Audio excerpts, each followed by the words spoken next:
adormecidos.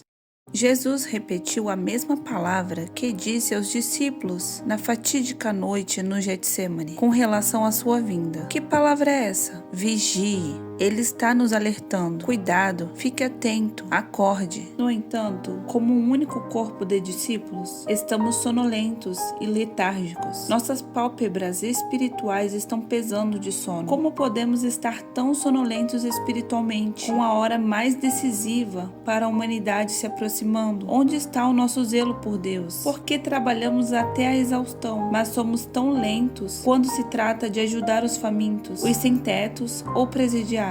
Porque podemos assistir a muitas horas de televisão, mas estamos cansados demais para ler a palavra. Porque os santos estão tão conscientes das pequenas dores, entre aspas, dos outros, mas impassíveis com a realidade dos que estão escorregando para o inferno. Porque os cristãos não tremem de temor pelo Cristo, que deu a vida para salvá-los. Será que isso acontece pelo fato de estarmos dormindo? Será que estamos sendo destruídos pelo espírito do anticristo? Veja Daniel capítulo 7, versículo 25. É possível que a nossa aparente paz com Deus seja simplesmente uma inércia causada por algum encantamento satânico? O fato é o seguinte: nada entorpece a sensibilidade espiritual como o cosmos. Mesmo os cristãos mais bem intencionados acham que a paixão por Deus diminui na atmosfera contaminada da Babilônia. Nada amortece mais o amor pelo Pai que as coisas do mundo. É interessante como ficamos atentos à vida na Babilônia. Quando se trata de Mamon, acordamos cedo e dormimos tarde. Damos atenção especial ao resultado dos jogos, aos sucessos de bilheteria, à programação de fim de noite, às trivialidades políticas e às últimas fofocas de artistas. Agora mesmo, a igreja está como Sansão, dormindo calmamente no colo de Dalila, sem perceber a tesoura, sem saber que a força concedida por Deus está sendo drenada a cada minuto. Veja Juízes capítulo 16. A voz do cosmos canta agradáveis canções de ninar e suas carícias completam a sedução. Posso assegurar que Satanás e seus capangas filisteus estão bem acordados, aguardando a porta, enquanto dormimos embalados pelos braços do sedutor. Não é de admirar que Jesus tenha perguntado: quando,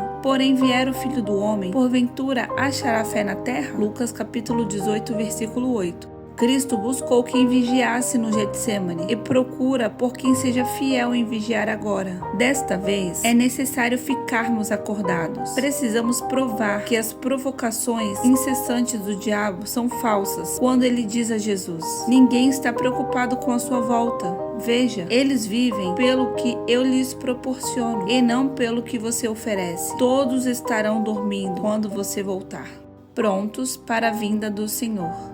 À medida em que nos aproximamos da volta de Cristo, a batalha entre o bem e o mal, a luz e as trevas, se intensifica. A tentação de se fartar à mesa do inimigo aumenta, e muitos sucumbem à letargia espiritual, enquanto se empanturram com as iguarias do diabo. Caso queiram suportar a grande tribulação que rapidamente se aproxima, os cristãos devem aprender a dizer não ao sistema deste mundo agora. Jesus disse aos discípulos: vigiai e orai, para que não entreis em tentação. Na verdade, o espírito está pronto, mas a carne é fraca. Mateus capítulo 26, versículo 41. Os servos de Deus precisam reconhecer que a sua carne é fraca e que provavelmente não estão tão preocupados para o próximo conflito quanto pensam. Ninguém busca a ajuda necessária sem antes se humilhar e aceitar o alerta de Cristo sobre a gravidade da sua real condição. O Senhor disse: não necessitam de médico os que pensam ser, entre aspas, sãos, mas sim os doentes. Ide, porém, e aprendei o que significa: misericórdia quero, e não sacrifício. Porque eu não vim para chamar os que se acham, entre aspas, justos, mas os pecadores ao arrependimento. Mateus capítulo 9, versículo 12 e 13. Os fariseus nunca perceberam como estavam doentes. O orgulho levantou muros para impedir o diagnóstico de Jesus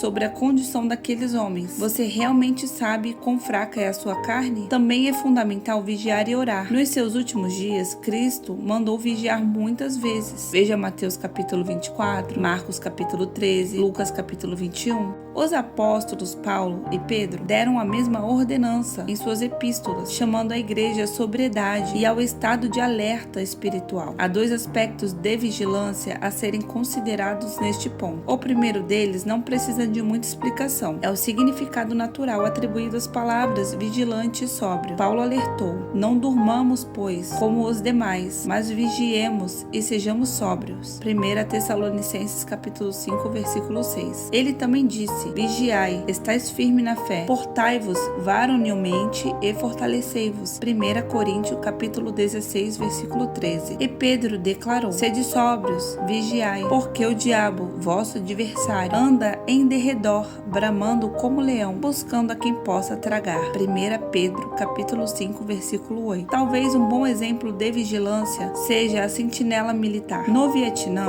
os soldados que estavam de guarda tinham uma certeza: o inimigo era implacável e aproveitaria qualquer oportunidade para atacar o acampamento. A segurança dos seus companheiros dependia inteiramente da capacidade deles de se manterem acordados durante toda a noite, especialmente um pouco antes do amanhecer, quando o sono é mais intenso e a probabilidade do inimigo atacar aumenta. A parábola de Jesus sobre o chefe da casa, que não sabe a hora da vinda do ladrão, reforça esse significado de vigilância. Veja Mateus capítulo 24, versículo 42 ao 44. Bem como acontece na parábola das virgens sábias e das nécias. Veja Mateus capítulo 25, versículo do 1 ao 13. A aplicação é bem clara. O cristão deve permanecer alerta, sóbrio e vigilante, mesmo nas horas mais escuras da noite. No entanto, vigiar significa mais do que ser vigilante e sóbrio. Outras parábolas que retratam o fim dos tempos trazem um significado mais profundo da palavra, relacionado à característica da vida espiritual de cada um.